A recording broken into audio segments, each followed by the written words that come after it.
Thinking about moving to Tucson? Well, before you pack your bags and a lifetime supply of sunscreen, there are some things that you need to know. Let's talk about the pros and cons of living in this beautiful desert city. Spoiler alert, it's not just about the heat. I'm Renee Dell, your Tucson real estate expert.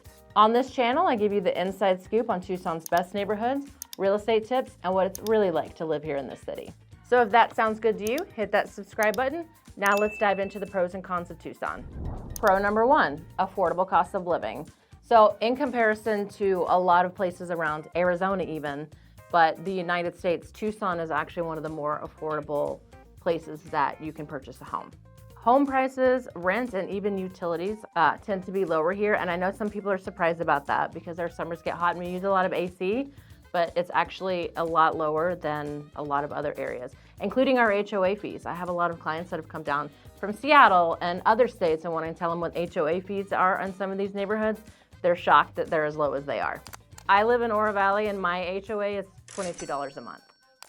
So if you're looking for a second home or you're a first-time home buyer and want to stretch that dollar, Tucson is a great place to live. Con number one, I know you're expecting me to say the heat, but it's actually not. It's our monsoon season and our dust storms. So our monsoon season starts around the end of June and ends in September. It's actually a really cool time of year, but we do get a lot of flash flooding. We get really strong, wild storms here.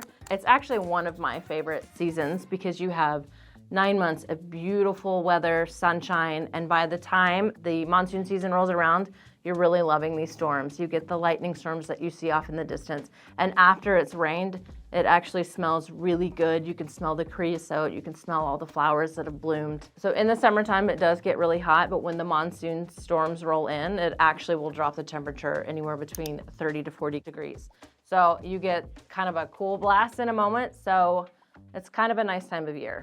And I know that we always talk about Arizona being a dry heat, but during the monsoon season, it actually does get pretty humid and pretty sticky when you step outside.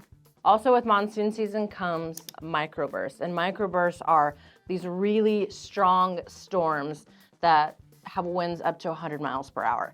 So it's a little crazy during those types of storms during the monsoon season.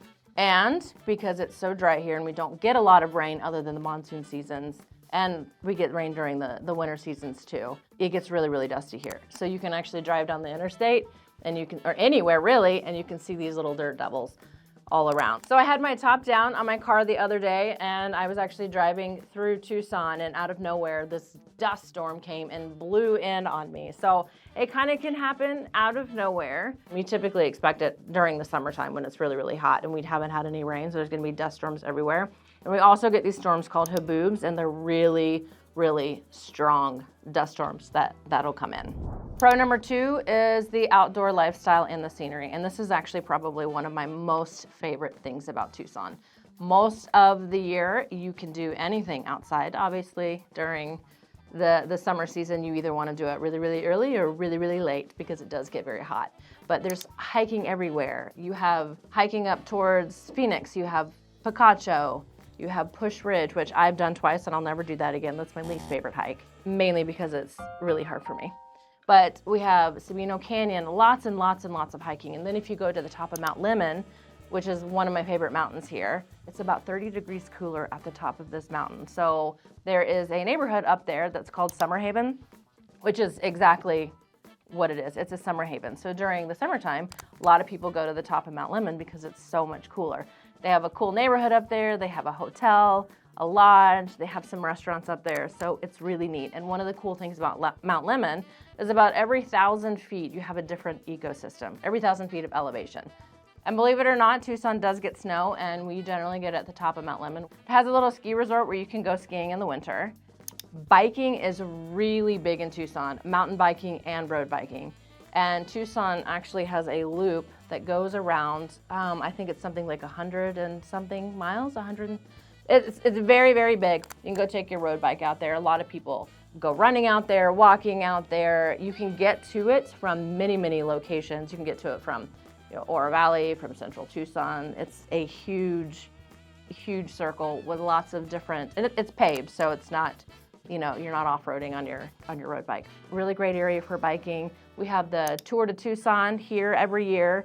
So it's a very, very big area for biking. And not to mention, it's just beautiful everywhere. Tucson is kind of in a bowl of 4 mountain ranges. You have the Catalinas, the Tortolitas, the Tucson Mountains, and the Rincon Mountain Range. And it is just gorgeous. There are mountains everywhere you look. And even though we are in the desert, we actually do have water here. So we have the Tanque Verde Falls. It's one of my favorite places to go to. You can actually hike to the top of the falls and jump into, and it's just this big pool of water, and it's really beautiful. Mount Lemmon has lakes up there. I think they actually have 2 lakes. It might only be just one, but they do have a lake up there. You might not want to put that in there. But I don't know if it's 1 or 2. Okay. But then there's also Seven Falls, and that's Sabino Canyon. You can take that down there. And there's generally water there.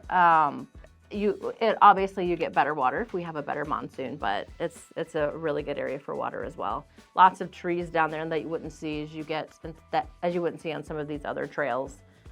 And then you have Romero Pools, and that's in the Catalina State Park. So when it rains really good, you have a lot of water up there too. So, and con number 2 is limited big city amenities. You do have Phoenix, that's about an hour and a half to 2 hours away, depending on which part of Phoenix that you're going to, that has professional baseball, it has professional football. You have a lot of big concerts up there, so a lot of artists will come up there and do the concert. They have bigger venues. So if you're looking for something like that, Tucson really doesn't have that. Now we do have some venues down here. Lainey Wilson, before she was big, actually was at the Rialto in Tucson. So you can see a lot of local artists, a lot of up-and-coming artists, and then some of the casinos here have amphitheaters as well, where some artists will come down here and perform. So we do have that, but you have a lot more variety, a lot more options as far as big city, activities and entertainment up there in Phoenix. And then, of course, the shopping. The shopping, we do have La Encantada here, which is one of the higher-end shopping centers that we have. We have the Tucson Mall. We have Park Place on the east side. We do have shopping here. We also have the outlets in Marana off of Twin Peaks. So we have those here, but if you're looking for more variety or more high-end or more options, then you really need to go up to Phoenix. Scottsdale is actually a really great place for shopping. It's one of my favorite places to go to shopping. Not everybody wants to drive that far. It is accessible. You can still get up there within an hour and a half to 2 hours if that's something you want to do and make a day of it. But as far as having, all that here, it's just not here. All right, I'm going to put a little pause in this video right now. If you are finding value in this video, be sure to hit that subscribe button. And if you have your own personal pros and cons, be sure to put them in the comments.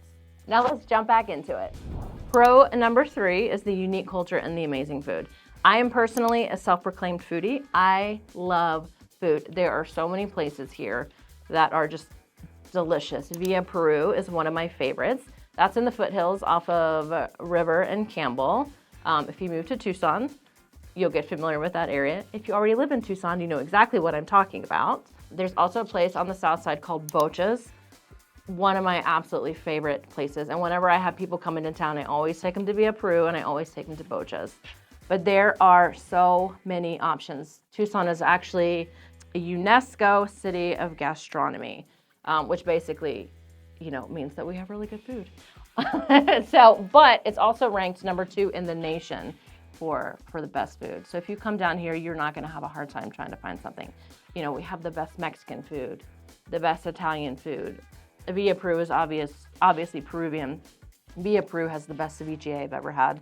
They're also ranked one of the top 20 best places to go to for ceviche in the country. So that's huge. So we have all of those right here in Tucson. And as a foodie, I love to go out and try all these new places. They have Ignite at the Ritz-Carlton if you're looking for good sushi. They have that on Fridays and Saturdays. Some of the best sushi that I've ever had. And then as far as the culture, it's a really cool vibe down here in Tucson. Lots of culture, lots of, honestly, availability to be yourself here. Lots of history. If you go around town, you have all these historic neighborhoods. There's just a lot of history in this area. It really is the Wild Wild West at one point in time, and it's really cool to learn about all the history that Tucson has to offer. Another place that I think is cool as far as the area to go visit is the Desert Museum, and that'll really show you kind of the environment that we live, how tequila is made from agave plants, and that'll give you an idea too of the animals that live here as well. So it's all in all a really great place to eat and a really great place for culture. Con number 3 is the job market and economy. So Tucson is a smaller area and there are not as many options for healthcare, places to work at, different kinds of industries. Tucson's economy is growing, but it's a little bit more limited here. Healthcare is great here. Aerospace is a strong industry here, but there is just definitely more variety. You have more opportunities in Phoenix, but the cost of living is actually higher in Phoenix. So I think it kind of balances out, but the industry and the economy here isn't as diverse as it is in other cities. But if you're a remote worker, you're gonna love it here. Pro number 4 is no traffic and easier commutes. Now, if you're from Tucson, you're probably gonna say that traffic is bad here. I am from Atlanta, where the traffic is one of the worst places in the world. So I think traffic here is not bad at all. And then during our winter seasons, it does pick up a lot because we do have the snowbirds coming in. So if you go to restaurants, you're gonna wanna make a reservation. It does get a little bit busy here and the traffic does get a little bit more. But for me, my personal opinion is that traffic here is not bad at all. And honestly, it'll take you 15 minutes to really get anywhere you wanna go. I think it's a pretty good deal down here. Now, if you go towards Phoenix, totally different. If you've driven that long road from I-10 from here to Phoenix, you're gonna know that traffic, kind of bad. But Tucson in itself is fantastic, unless you get stuck behind a train, and then you might get a little bit of traffic right there. We essentially just have one interstate here. It goes from south to north, technically southeast to northwest, but it's just one way. So you don't have a lot of intersections and highways here that bring in all that traffic. The last con, and I know that you expected me to say this is the number 1 con, but it is finally here, is the heat. And yes, it gets hot. I will say it doesn't get nearly as hot here as it does in Phoenix. So I think that's a good selling point. But here's the thing about it getting really hot here. 9 months out of the year, I would say you have incredible weather. So if you can tolerate 3 months of really hot weather, you are absolutely gonna love it. But most people here in Tucson, they really come down here during the winter times because this is a big, heavy retirement area in the surrounding areas of Tucson itself. We do get triple digits a lot during the summertime, and that's actually what makes our monsoon season start. So when we have a certain amount of over 100 days in a row, and the humidity gets to a certain point, that's when we get our monsoon season. So it's actually not bad to have triple degree weather because we do want that monsoon season. We do want that rain in the summertime to come. And I think the best part of it all is that you don't have to shovel snow here. We have gotten snow a couple times in the winter. Once it lands, it looks beautiful, and then by the end of the day, it's melted. So you don't have to worry about that. So yes, it gets hot, it's bearable, and then the rest of the year is totally worth it. If you move here from any other area, you're probably used to a little bit more humidity anyway. And yes, it's true, it is a dry heat. And I know so is an oven, and you don't want to put your head in that. But it's so much better. It's so much better than the humidity. You can come from a place of humidity and come here easily, but if you come from a dry heat to a place of humidity, it's way tougher. However, if you do move here, just know the summers get hot and you're going to need to drink a lot of water. Even during the cold times, you're gonna need a lot of water. And that's mainly because it's so dry out here. Put on tons of sunscreen, put on tons of lotion, tons of chapstick, lots of water. And honestly, because it's so sunny almost all year round, make sure you do put that sunscreen on your face and you put those hats on while you're driving, because the sun, you get a lot of sun just from driving around here. So if you go hiking during the summertime or the hot times, go really, really, really early, bring water, and once you get halfway through that water, turn back around and go back the way you came, because you don't want to be out here hiking in the heat without water. Overall, Tucson is an incredible place to live, and just like every other city, it has its pros and cons. Whether it's the outdoor lifestyle, the affordable cost of living, or the beautiful scenery, there's a lot to love about Tucson. But if you're not a fan of heat or you like that big city feel, that may be something to consider. If you're thinking about moving to Tucson and want to learn more, feel free to reach out. And don't forget to subscribe for more Tucson real estate and lifestyle content. See you in the next video.